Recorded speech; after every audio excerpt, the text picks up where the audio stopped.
Welcome to the Korea Society and the launch of our new series, Current Directions in Korean Studies.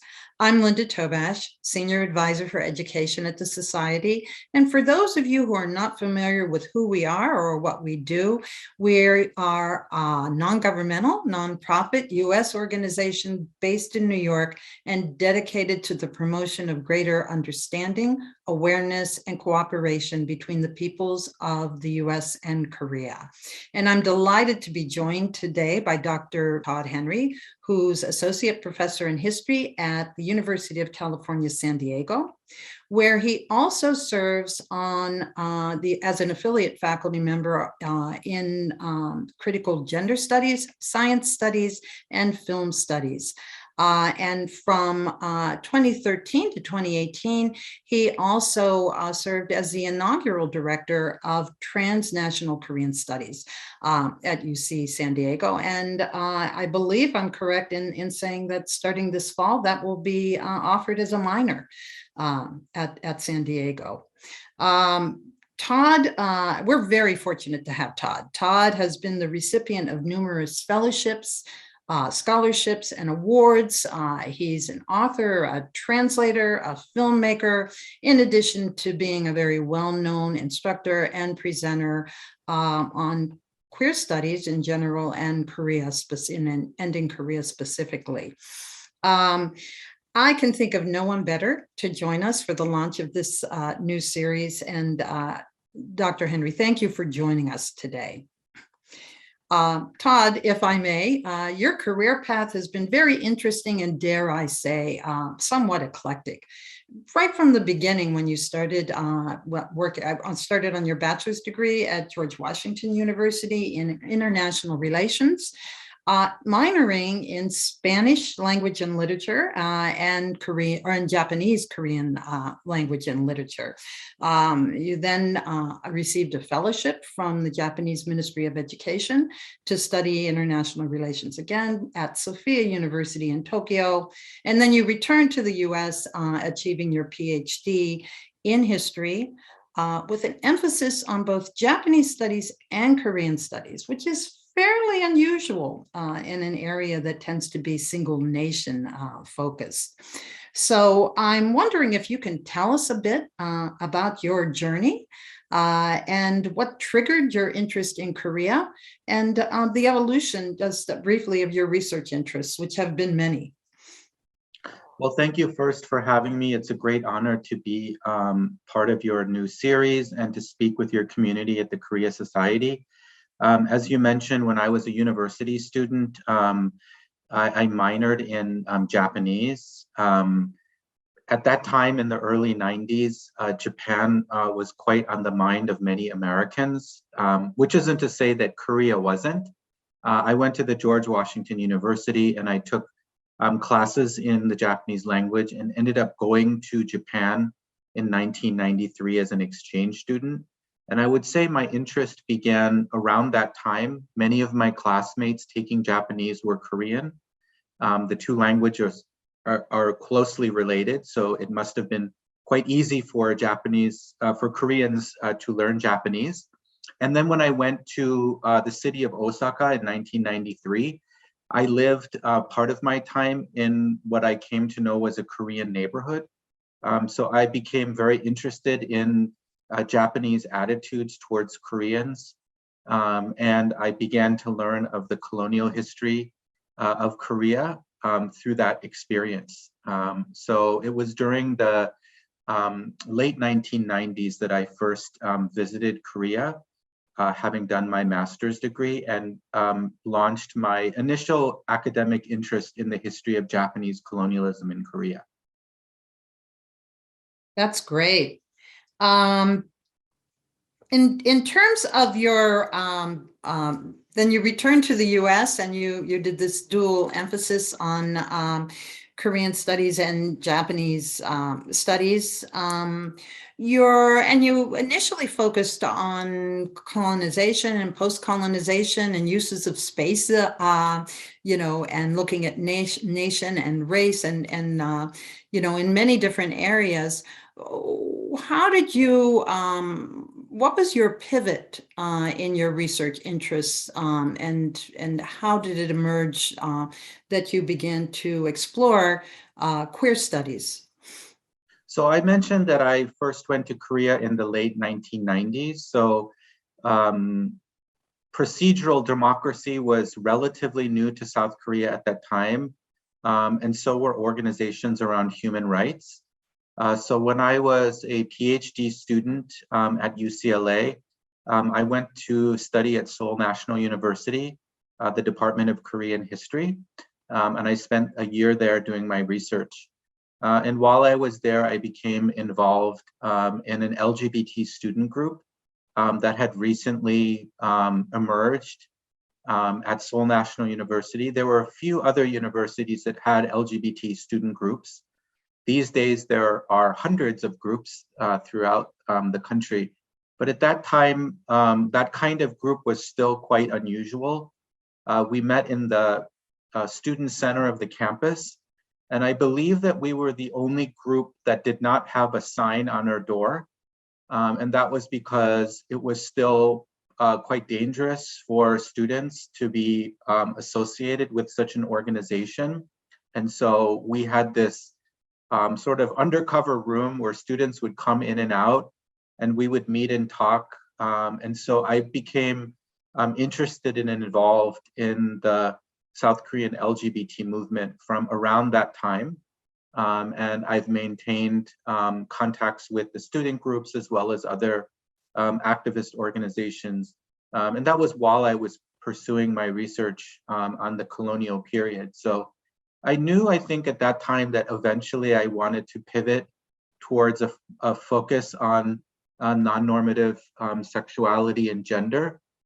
It was just a matter of time before I decided to begin to look for archives and talk to scholars about what it might look like to do a historical project with queerness at the center.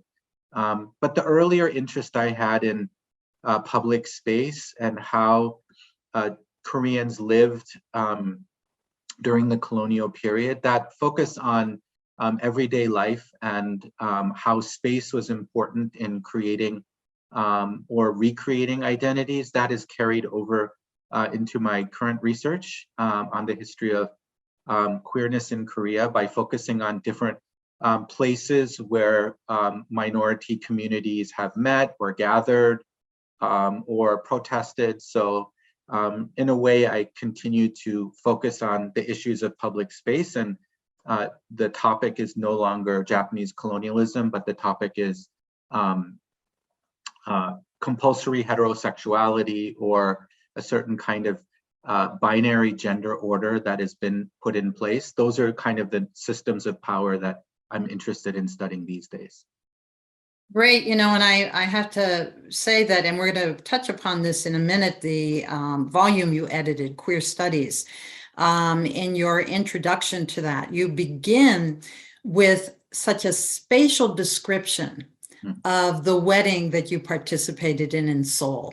And, I was impressed and appreciated the fact that you could see that trend from your earlier focus on space, right? And it just came out so beautifully and so clearly in that description. I, as a reader, felt like I was there with you. So I appreciate that. I have one more question to something you said earlier. And that's, so today, can the sign go up on the door, or are there still sensitivities around that? So I returned to Seoul National University in 2019. So that would have been over 15 years later after I first was there as a graduate student. I was on sabbatical at the Kyujangak Institute for Korean Studies. And I went back to that room. It's the same room. And I don't recall that it has a sign. So I think that gives you an indication of certain things that have changed. I mentioned a larger number of student groups and just groups in general. But I think there is still an ongoing concern about what it means to be out or what it means to be visible or legible. So yeah, one of the things that we could talk about is different styles of visibility and legibility. we often think of being out and proud as, the best option or the only option. And if one lives in Korea or one lives in other places outside of the United States or even within the United States among certain communities, visibility can also mean danger and vulnerability. So the way in which Koreans and others manage to both promote their identities, but also remain off the radar is something that I think is quite important to take seriously, both in terms of everyday livelihood, as well as the way that we scholars analyze things. So we shouldn't imagine that coming out or visibility is the only way or is the end point of where Korean LGBT movements and activism might be going, but it might take a very kind of different form. And that form is not backwards or behind, but I prefer to see it as just a kind of different way of being in the world. And so the student groups might also, continue to use that mode of safety rather than use one of visibility, which might put their group and their individual members in jeopardy. Totally understand. In terms of this event, our session today, the title of the lecture is Queerness as an Embodied and Critical Approach to Korean Studies. Why embodied? Yeah, and it's a word I tend to use and I like because it has the word body in it. And I think, there have been different versions of queerness that ways in which people have used queerness as a way to study different kinds of phenomena. It could be from something more typical of LGBT studies, so a study about identity. So it could be, we use LGBTQ, it could be one of those groups. So that's one kind of way of approaching queer studies. But other approaches have taken different kinds of tracks that have focused not so much on a minority identity, but instead the way our society is structured around certain kinds of normative practices. So if we think, for example, of the way historically heterosexual families have gotten married, have had children, have saved money for their child's education, have prepared for retirement, all of these things are kind of oriented on a normative timescale. So a queer critique or a queer analysis of a normative life path might say, well, what about LGBT folks who don't get married or don't have children, are not saving for college? They have a different way of experiencing time. What's old and what's young might be different. So those are some of the approaches to queerness that exist. There are many others. But at the end of the day, I think that queerness is somehow connected to the way we identify with our body, the way we present our bodies in public and in private, the way we are seen. So this could relate to our sexual orientation or identities. This could relate to our gender embodiment. These days in the US as well as in Korea, for example, the term non-binary is often used to describe one sense of the world, that I don't identify as either male or female, I'm something different. And I think that ultimately tends to go back to a relationship to one's body. So embodied is a way of reminding people that social phenomena, cultural phenomena, historical phenomena happen vis-a-vis our corporeal form. And to focus on that or to remember that allows us to see new things that we haven't thought of. And it allows us to revisit maybe processes that we thought we knew really well, but with a focus on embodiment, we can reevaluate and we can rethink. So that could extend to things like military service in Korea, or what it's like to be an elderly person, or what it's like to work in a corporate culture and be always asked, when are you going to get married? As if that is the only pathway to happiness or acceptance. And we know that in a place like South Korea today, not only among LGBT populations, but also among heterosexual, especially female populations, that the marriage rate has gone down or has been delayed. And so the kinds of questions that I'm trying to ask help us to rethink how normative institutions like marriage or childbearing or even going to college have particular assumptions built into them. And a queer analytic will help us to think critically about the various rewards as well as disadvantages of not following a path of normativity, the one that's sanctioned by our society, by our family, by our religion, etc. Oh, thank you. And a little bit in terms of queer studies in general, do you think that Korean queerness is a bit different from sort of what an analysis would be in the US or in a different country or in a different world region?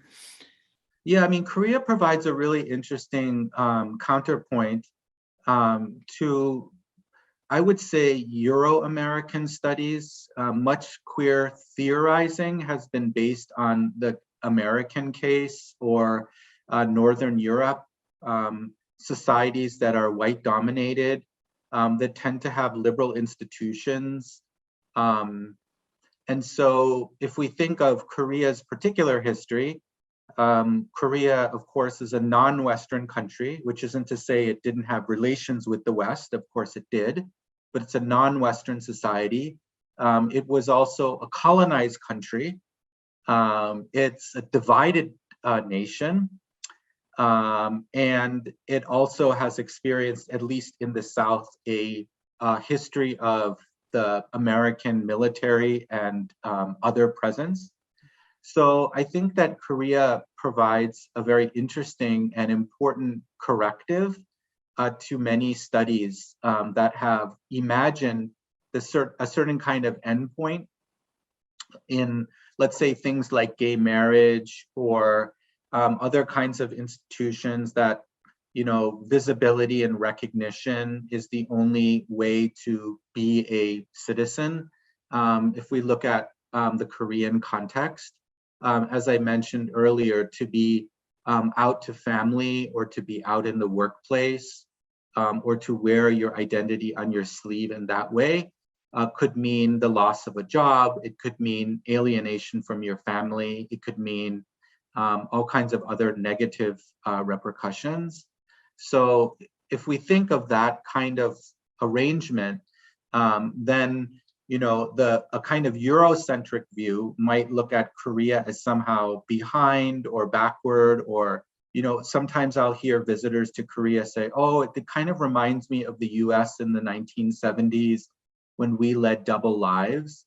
And there might be some truth to that argument, but instead of Korea sort of ending up in the same place as the US or the UK or some other place in Europe, I tend to think of Korea as just having a different kind of history. So, just to give you one example, there are more gay bars in the city of Seoul than there are in New York. So that goes to show you, in fact, that maybe because Korean gays and lesbians cannot occupy public space or have not been able to present themselves in terms of visibility politics, that there exists a whole variety of different consumer spaces and other kinds of zones in which they can meet and they can interact with each other, they can have relationships with each other and have a vibrant, gay or lesbian or queer life, which doesn't necessarily require them also to be activists at the same time. of course, there's a vibrant activist movement that is partly using visibility politics in order to advance their own agendas. But I don't see that as the main mode in which most of Korea's LGBT population operates. So that means that there is some kind of difference with what we might find in the US, not complete difference and radical difference, but enough difference that we need to pay close attention to what's happening there, and maybe to use a country like Korea that has been colonized, divided, part of the Cold War, as the basis for the way we think about all forms of queerness, not just the one that exists in Korea. So for me, that's the real challenge, is to be able to speak to queer studies scholars who focus, let's say, on the US or on Europe, and try to add not another story to the same story, but try to use Korea as a way of pushing their assumptions and their ideas in new and productive ways. Very interesting. And in fact, we have a related question that came from one of our registrants. It comes from Ben Moon, and he asked, compared to Korea's neighboring countries, especially Taiwan, Korean society still lags behind the acceptance of LGBTQ+. And again, he's focusing specifically on East Asia, and he asked, why is that? Yeah, that's a good question. There has been a movement, as you probably know, in some parts of East and also Southeast Asia to use marriage equality as a way of promoting LGBT activism. So of course, Taiwan was the first country in the region to sanction same-sex marriage. I'm not an expert of Taiwan, but I did visit some years ago to present my research on Korean studies. And although marriage equality did pass in Taiwan, that was a very contentious battle. And I think there's still quite a lot of politics around it.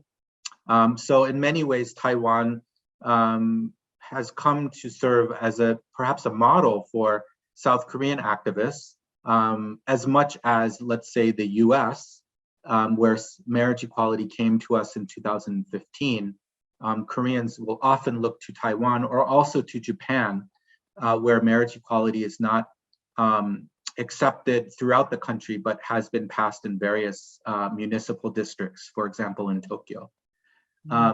Perhaps the one key distinction that I could point out is the power of fundamentalist Christian organizations. So when I first started my involvement with LGBT activists in the late 90s, and early 2000s, which is when the first Pride parade started in South Korea, was about 20 years ago. No one really paid much attention to what we were doing. I mean, we went out on the streets. We were a really relatively small group. I don't think anybody knew what a rainbow flag meant at that time. They probably just thought it was a pretty looking flag. There were people who watched, kind of looked on to see what we were doing, but it was either, disinterest, or they were just kind of taking a look at us to figure out what we were up to. But I could sense very little opposition to what we were doing. I think LGBT still flew under the radar. But as new films were created about LGBT topics, as student organizations like the one I was in emerged, and other LGBT human rights organizations emerged and began to enter the public sphere and make themselves present and really demand things from their state. You have to remember that for many years, it was extremely difficult to extract any kind of concessions from the state.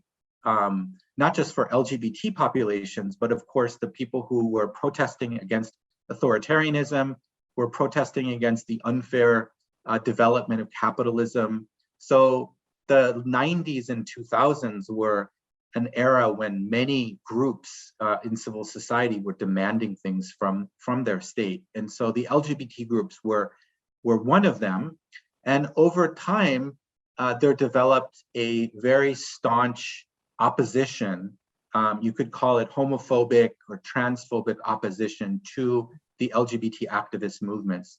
It probably started in the 2010s. It took a while for this to emerge. And by the early 2010s, if you went to the Seoul Pride Festival, you would notice both a demonstration for LGBT rights and the anti-demonstration that was protesting the LGBT activism. So in recent years, they had us sort of cordoned off in City Hall, and a fence around us, and also a police cordon, so that the protesters outside, the anti-LGBT protesters, wouldn't interfere with the LGBT protesters. So all of this is to say that the kind of pressure that Christian groups have put on the movement, and also put on politicians, because LGBT issues have not been in the past, and even today are not really winning issues for any political party, perhaps except for the Justice Party, a minor party which is very progressive. They're one of the few parties that have taken up an LGBT agenda. So I would say that the Christian movements have been a powerful force against institutionalizing LGBT human rights. So that includes, of course, gay marriage, but that also includes the institutionalization of an anti-discrimination law, which has been tried for many years, as has been the only law on the books that criminalizes homosexuality in military law. You may know of Penal Code 92.6, which forbids sexual relations between soldiers, even when they're off base and on rest and relaxation. So there have been various attempts also to get rid of that law, and none of these efforts has borne fruit yet. And I partly attribute that to the strength of the fundamentalist Christian movement and the fear among most politicians that if they take a pro-LGBT stance, that they're going to lose votes in elections. It's just not a winning issue for most politicians. So that kind of connection between fundamentalist politics and the political realm of the National Assembly, or even local politics, that's been a point where Korea has not been able to achieve the success of a place like Taiwan. Wow, thank you. And a question that sort of looks at this, you've addressed sort of what the environment is in terms of the sort of anti-LGBTQ groups. But we have another question from an early registrant, Jae Hua Lim, who asks, what are,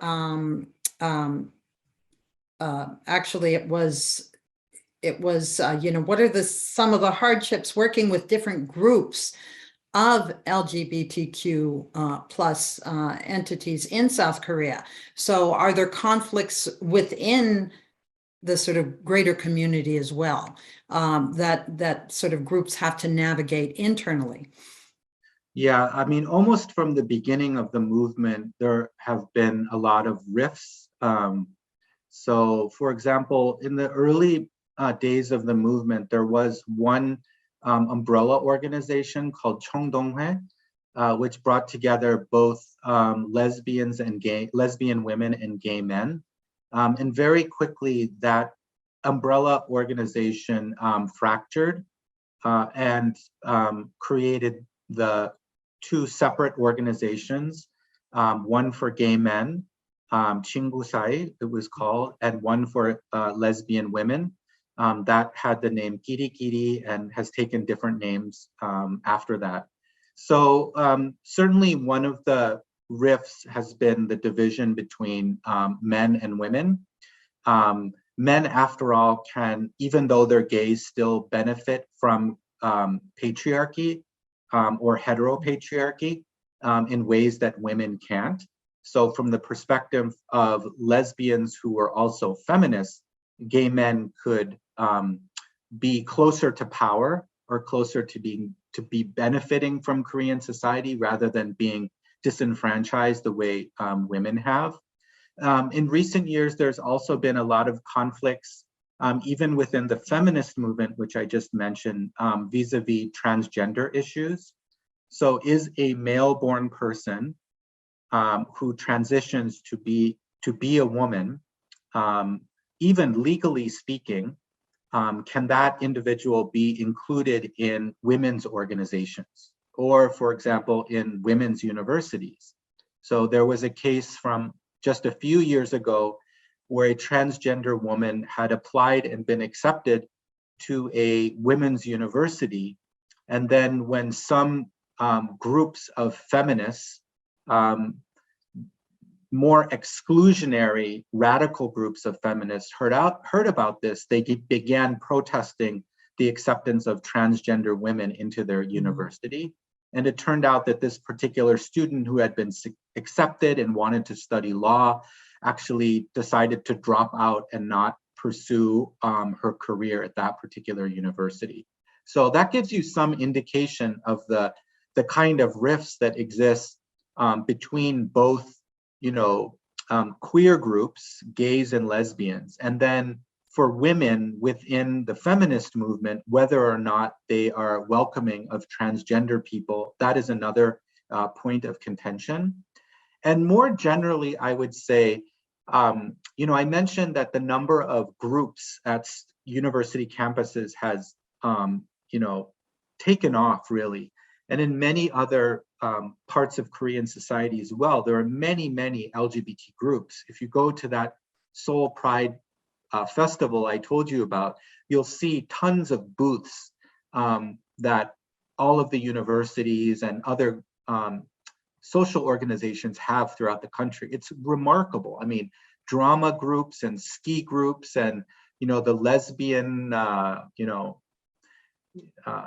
groups, all kinds of different groups. And yet at the same time, the kind of pie of resources that's available for LGBT groups to use to run their activities, to have publications, even to rent a space to have their office.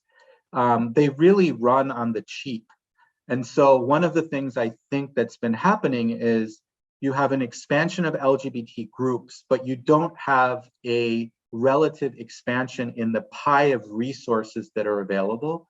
And so what happens? Though all of those groups have to have a reputation and a reason for being, and there's competition over resources. And so that's also led in kind of practical terms to quite a lot of conflicts. I mean, Korean society is very competitive. Getting into university is difficult. Succeeding is difficult.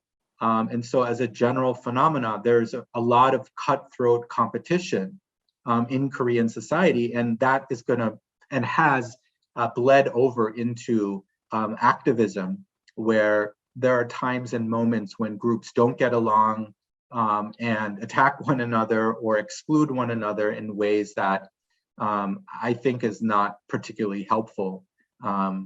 Alliances within the community and then alliances built outside of the community, I think, are the ways in which the movement can expand and gain traction, rather than always being a kind of outsider group that's always persecuted and is always trying to kind of simply survive.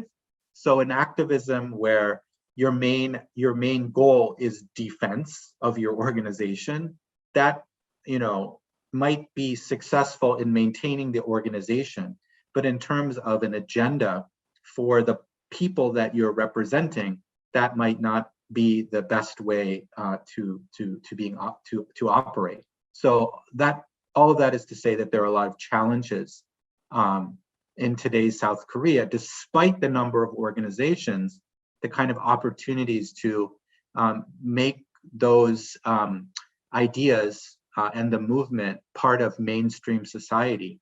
That's a real challenge.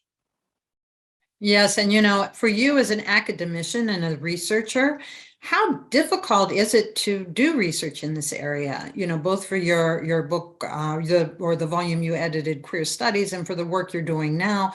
How difficult is it to find the resources, to find archival resources, and are there barriers that are intentionally put up? Would you say that sort of make it more challenging? That's a great question. One of the reasons why I decided to start my research, which is historical research, was partly because of the situation that I described to you just a minute ago. I noticed from the very beginning that in the early 2000s that LGBT activists were incredibly focused on the present and the future, and for good reason. There were a lot of obstacles to overcome. The kind of prejudice that was part of the mass media at the time the LGBT movement started.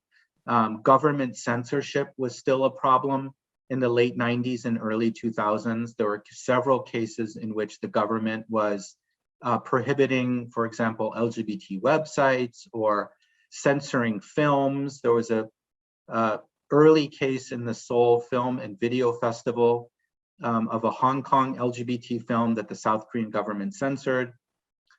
There were descriptions in textbooks that liken gay and lesbian peoples to animals and beasts. So there were problems with gay soldiers serving in the military and being discharged for being gay. So these were all of the issues that LGBT activists were fighting at the time. And so while I was observing those developments and trying to support them, I thought that one thing that I could do to help was to see how LGBT populations or minority populations had lived before the democratic transition of the 1990s. So that was my reason for going back to the period between the Korean War and the 1980s, essentially South Korea's authoritarian period. So one of the challenges was convincing my historian colleagues that this particular topic deserved treatment, because most people had been interested in studies that explain South Korea's economic success as they saw it, the miracle on the Han, or they were interested in describing the kind of protest movements that went alongside economic development, so the student protest movements, or some kind of disempowerment of factory workers or peasant farmers. That had been a focus of much progressive scholarship. But the idea that you studied a minority population, and that was anything other than, a small group of people, that was difficult to convince my colleagues, first of all, that it was a legitimate topic of study. And many historian colleagues, even in Korea, told me, you would never find any archives related to this topic because Korea is conservative. I still heard in the late 90s and early 2000s, people tell me there are no gay people in Korea. So there were a number of obstacles like that I faced. And then when I did go and look at the archives, I quickly found that there was quite a lot of discussion of non-normative gender and sexuality, especially in almost mainstream publications that were put out by major dailies. So in the 60s and 70s, most major newspapers printed weekly publications. So you can see on the screen here, some of them, the 중앙일보, 평양신문, 한국일보, 서울신문, they all published these weeklies in which they catered to primarily the tastes of working class men, And one of the topics that they frequently talked about to entertain readers were queer populations or other kinds of abject or quote unquote abnormal populations. So this became for me one very important source for trying to understand the history of Korean queerness. Now, as you can imagine, the kinds of depictions in these magazines was quite negative. It was very objectifying. It was outsiders looking into a community and sort of poking fun or using them in order to make profits. So they're very exploitative kinds of documents.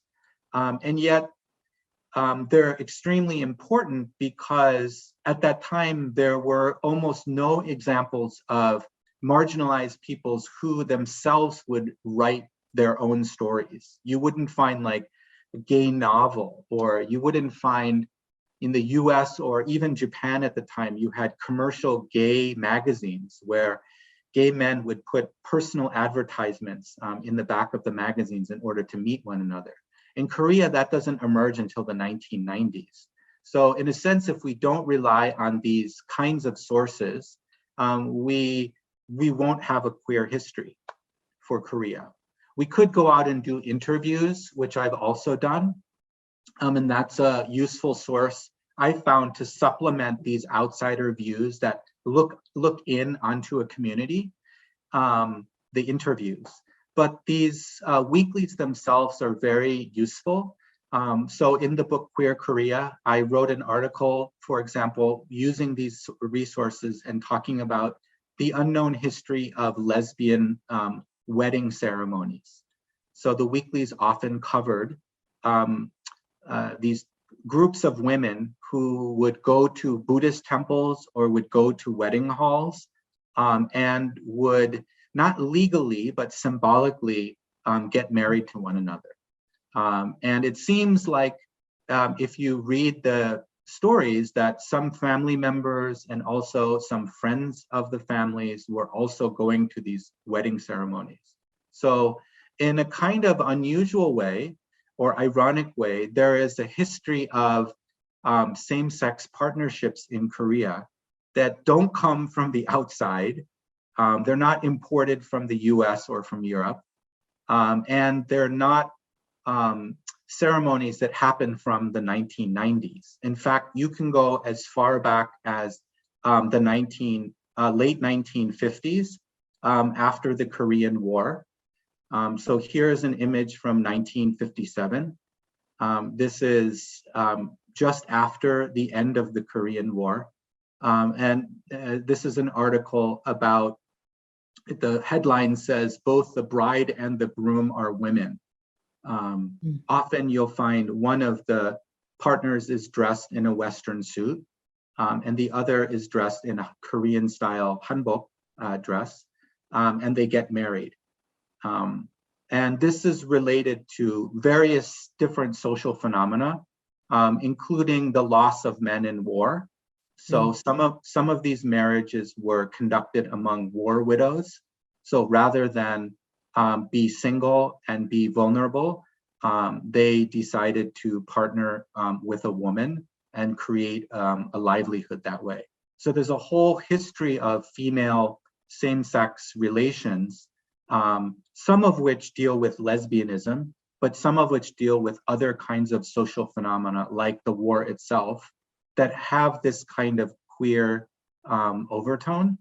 So I think it's necessary to examine this kind of phenomena, both from the angle of gender and sexuality, but also from the angle of how women were placed in society economically, and what did it mean to depend on a man or not depend on a man. And so there are many cases in which we could use these kinds of archival materials as well as interviews to tell both unknown stories that haven't been part of Korean history, as well as create stories that put pressure on other narratives that have become so dominant that we can almost not get away from them. Wow, I mean, it's so fascinating and so multifaceted. And as you've indicated, your research sort of focuses on sort of post-war through the 60s into the 80s. But we do have a question from Laurel Gray, who reaches quite a bit further back in history. And Laurel asks if you find any connection with the Harang of the Shilla dynasty.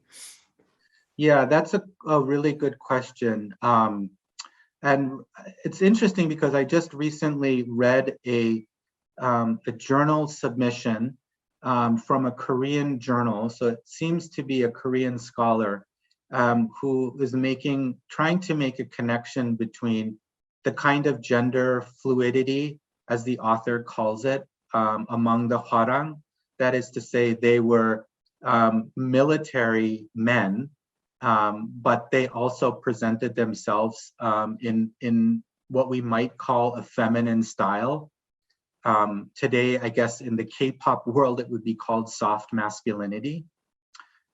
So this kind of dual side of the Hwarang, these ancient fighters or warriors, and their non-normative gender practices, and also their same-sex practices. Those in the article were tied to present-day K-pop and trying to make some kind of connection between historical resonances of, let's say, pre-modern queerness or pre-colonial queerness and the kinds of things that happen later. So those connections can definitely be made. Again, the challenges are archival materials. So I'm not an expert of the Shilla dynasty or Shilla period, so I'm not sure exactly what resources scholars can use to study. But there are many instances, not just from that period, but from the subsequent Joseon dynasty, cases of similar kinds of phenomena that have happened historically. This includes the practice, for example, of high-ranking yangban, who often take concubines.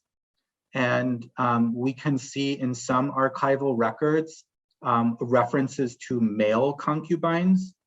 So chop is the Korean word for concubine, and we read this word namchop, or male concubine. They were often called midong, or beautiful boys, because older yangban often took as their concubine these younger men as partners. And we even have some records that describe, for example, that they announced the concubine, the taking of a concubine, to village society. So I don't think this was necessarily an uncommon practice, but if we look at canonical documents that were written by Confucian bureaucrats, they tend to not mention these kinds of activities because maybe they don't form part of the official record.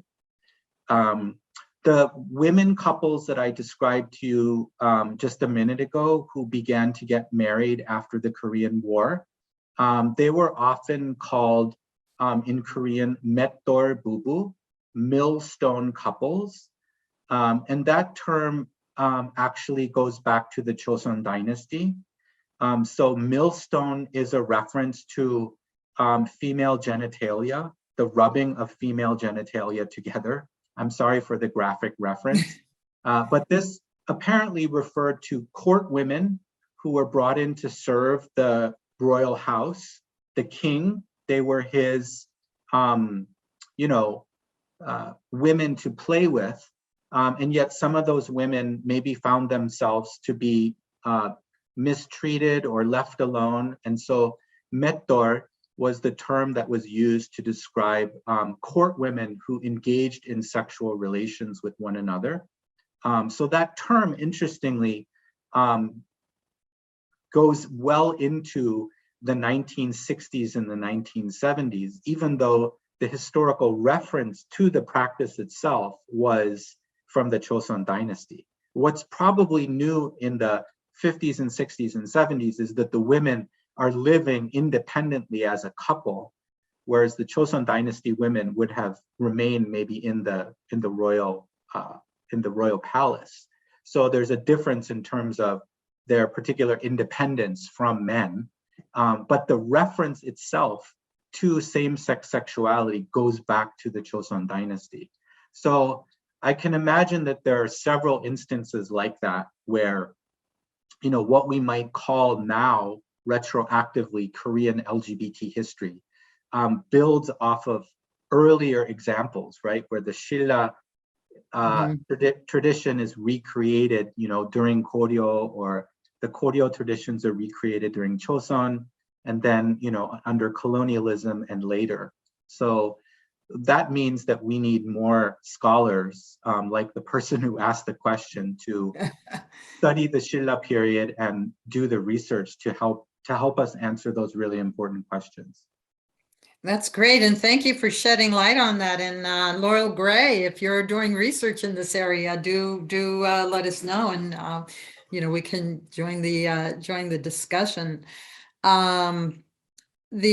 I want to make sure that we have some time to focus on the volume you edited and on the research that you're doing. So specifically speaking of the volume Queer Korea, it was an interdisciplinary project, but can be broadly placed into the LGBTQ studies. But, what does that look like if you're in Korea versus what does that look like in the US? And maybe speak to how the volume has been received in both countries. So the book actually has its origins to about 2013. So at that time, I was taking my first sabbatical from UCSD, and I spent my time at Hanyang University and Ewha Women's University. And I had the good fortune of having a director at the center where I was at Hanyang University who allowed me to host an event.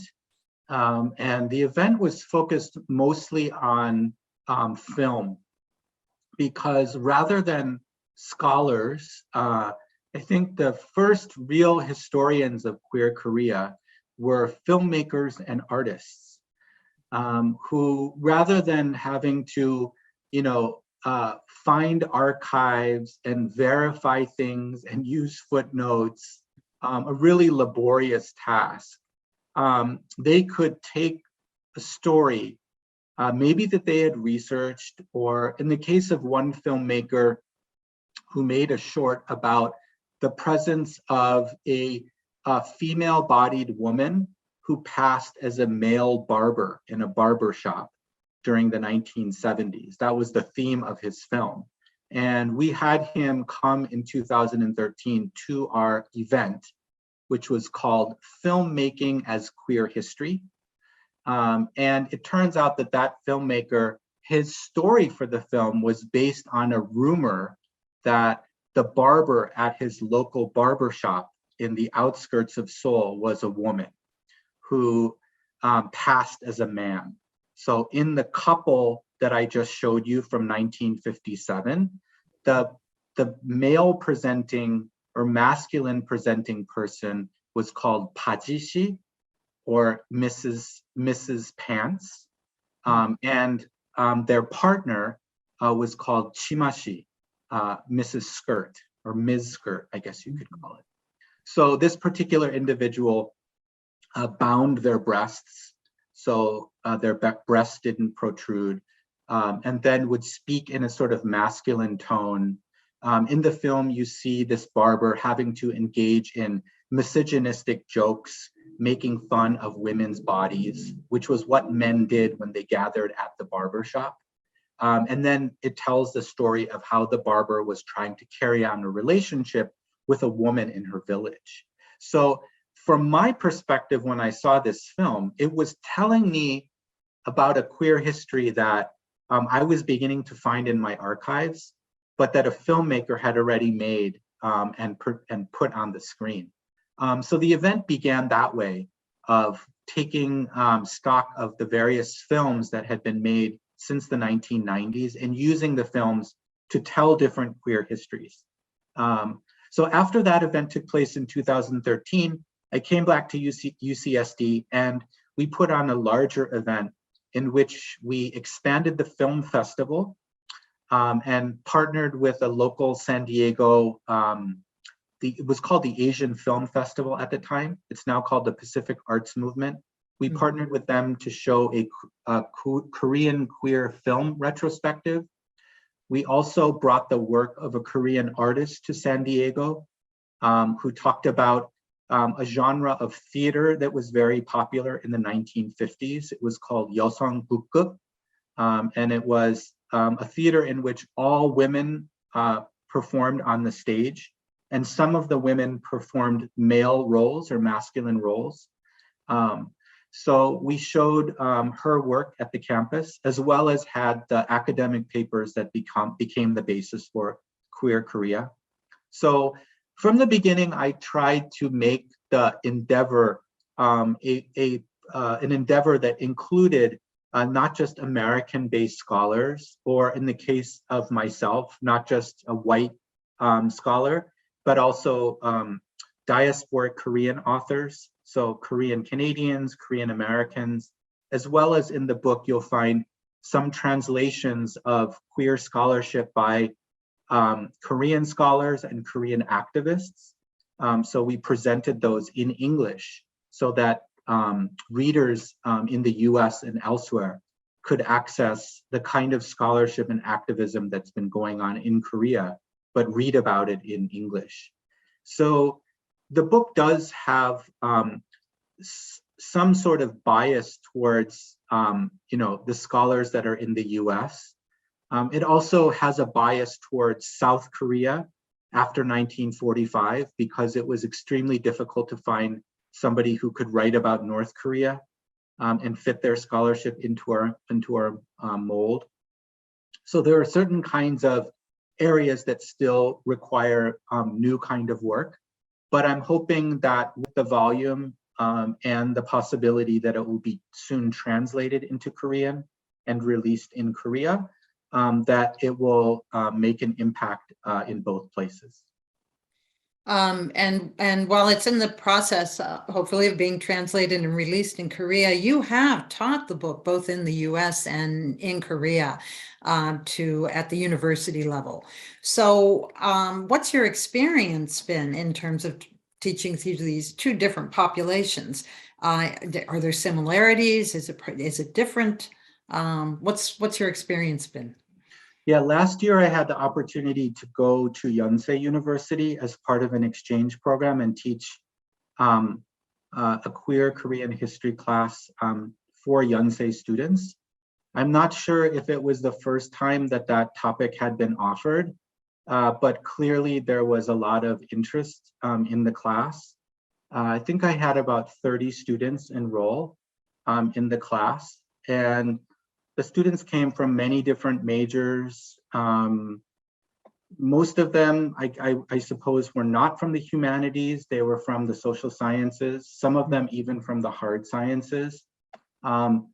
One difference I noticed is if I offer a queer studies class in the US, I find that a lot of the students will use the class as a way of exploring their own identity.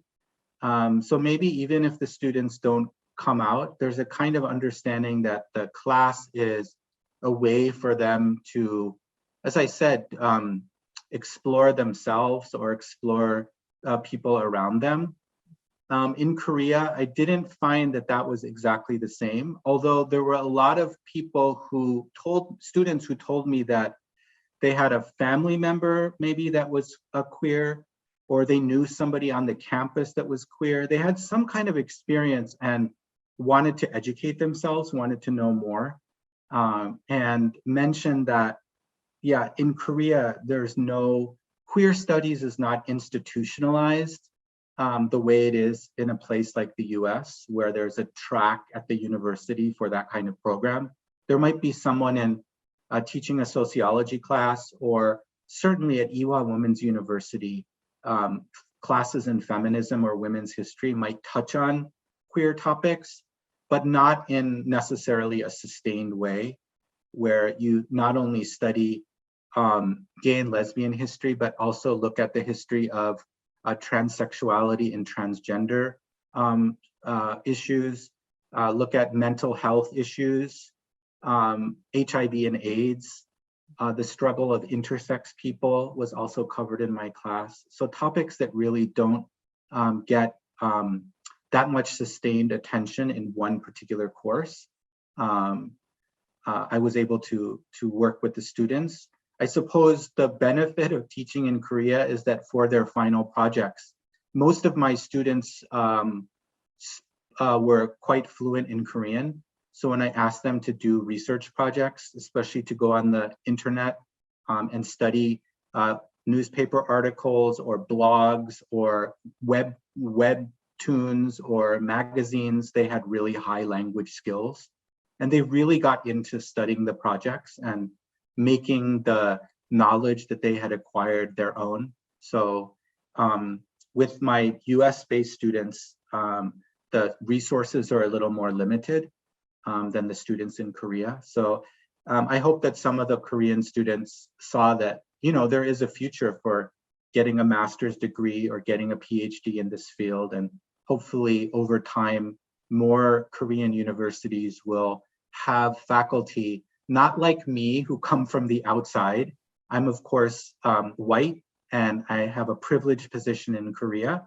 So what I see as my role is to help open up a field in Korea where Korean faculty, maybe or maybe not queer identified, can teach these kinds of classes to Korean students, and then I can just be a fly on the wall. So if I can use my privilege and power to open up a field that other people can come into and take over and use as their own, then I think I've done what I can to promote that kind of study in Korea. Oh, thank you so much. And in fact, you answered a number of other questions that I had in terms of sort of future trends, right, in Korean studies, and specific also to sort of queer studies as well. But I have one more question to ask you about that, and it also speaks to the current state of things and your goal in the volume of queer studies, and the future, and what you see. I part of the title of Queer Korea, I should say, is that it says toward a field of engagement. You know, the chapters had a wide breadth of topics that were addressed.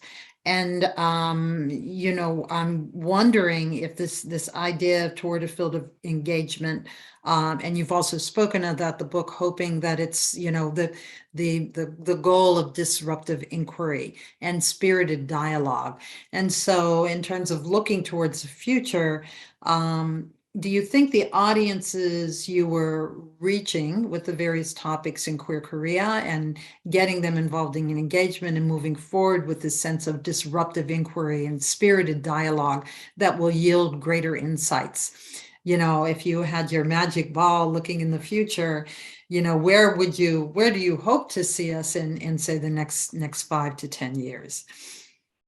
Yeah, one of the most compelling things to me these days, working in the humanities, we often talk about the crisis of the humanities. Universities are increasingly interested in, you know, output-oriented fields of study. So, you know, engineering and biology and computer science and data science and all of these incredibly practical disciplines have really taken over, and we're being asked, you know, in the humanities, what is the role of your discipline? We have fewer majors, and you know, there's a crisis about what should be our role.